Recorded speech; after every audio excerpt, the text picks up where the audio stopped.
네, 구독자 여러분 안녕하십니까. 문재인 정부와 집권당은 또다시 세금 보따리를 만지작거리고 있습니다.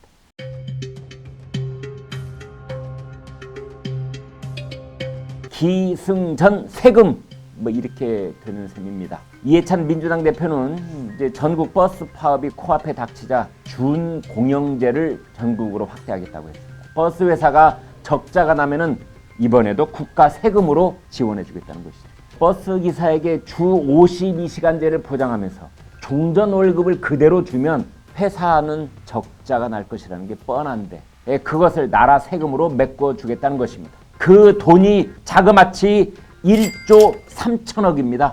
자기들 호주머니에 든 돈이면 저렇게 쓸 수 있을까 싶습니다. 문재인 정부는 도대체 왜 이러는 것일까요? 버스기사들에게 주 52시간제를 적용하면 문제가 생길 것이라는 점은 이미 1년 전부터 불거진 사안이었는데 왜 이제 와서 세금 보따리로 해결하러 드는 것일까요? 모든 것을 세금으로 해결하려는 이 무책임한 자신감은 어디서 나오는 것일까요?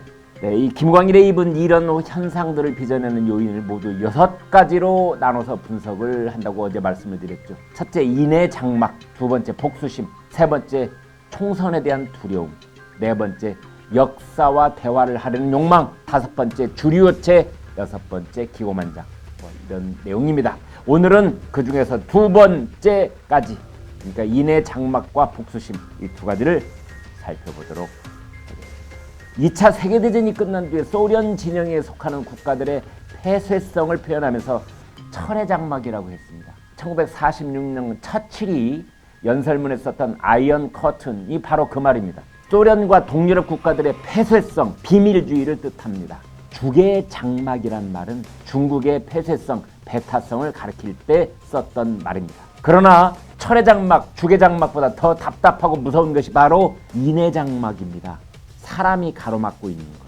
어느 정권이든 자기 사람들을 데려다 쓰면서 코드 인사도 있었고 윗돌 빼서 아랫돌 괴는 회전문 인사도 있었고 이른바 국정 철학에 맞는 사람을 중용한다는 명분하에 자기 사람들 데려다 썼죠. 그렇지만 지금 문재인 정부는 과거 어떤 정부보다 캠코더 인사가 노골적이고 광범위합니다. 선거 캠프에서 일했던 사람에게 보훈 인사를 하고 코드가 맞는 사람만 갖다 쓰는 편향 인사를 하고 집권당으로 인재풀을 한정시키는 답답함을 보이고 있습니다. 문제는 이런 사람들이 대통령을 둘러싸고 에워싸고 대통령의 눈과 귀를 선별적으로 차단하면서 이른바 벌거벗은 임금님을 만들고 있는 건 아닌지 의심스럽습니다.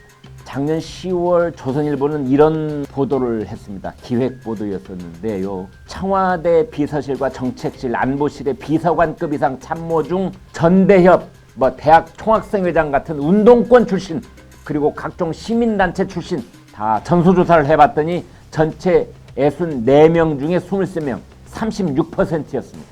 임종석 비서실장이 관장하는 비서관급 이상 31명만 대상으로 좁히면 운동권 시민단체 출신이 전체의 61%, 19명이 달했습니다.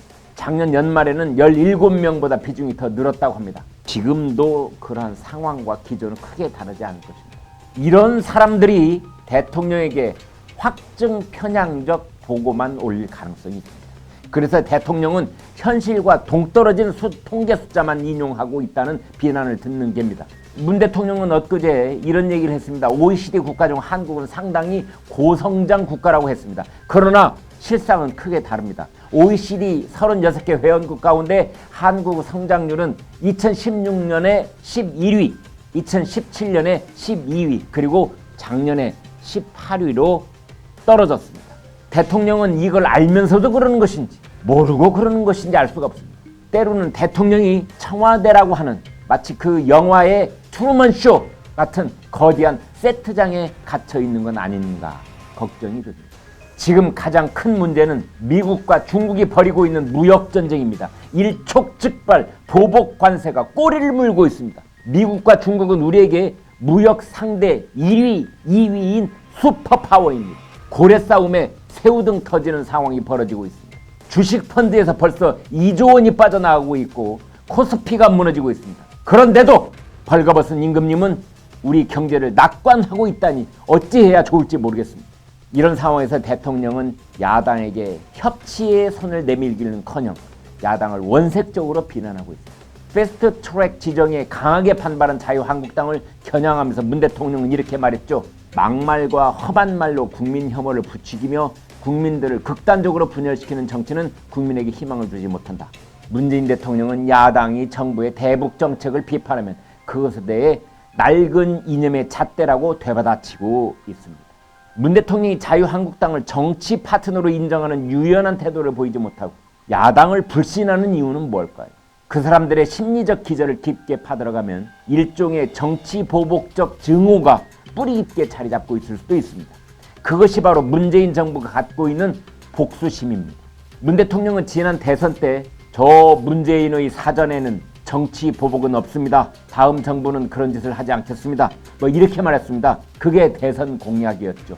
이명박 전 대통령 측이 노무현 전 대통령의 죽음에 대한 정치 보복을 하고 있다고 비난하자 문재인 대통령은 말도 안 되는 소리라며 분노와 모욕을 느낀다고도 했습니다. 그러나 청와대가 야당과 협치보다는 적폐청산이 우선이라고 외치고 있고 전직 대통령 3분이 형사 재판을 받고 있는 지금 상황을 과연 어떻게 설명할 것입니까? 김대중 대통령은 집고 난 뒤에도 1973년에 있었던 도쿄 김대중 납치 사건에 대해 정치적 사법적 안갚음을 한 적이 없습니다. 순간적인 복수심이 긍정적으로 승화가 되면 전직 대통령보다 국정을 잘 하겠다는 좋은 에너지로 변화할 수도 있지만 그렇지 못하면 끝까지 청산을 외치는 도그마에 스스로 갇히게 되는 것입니다.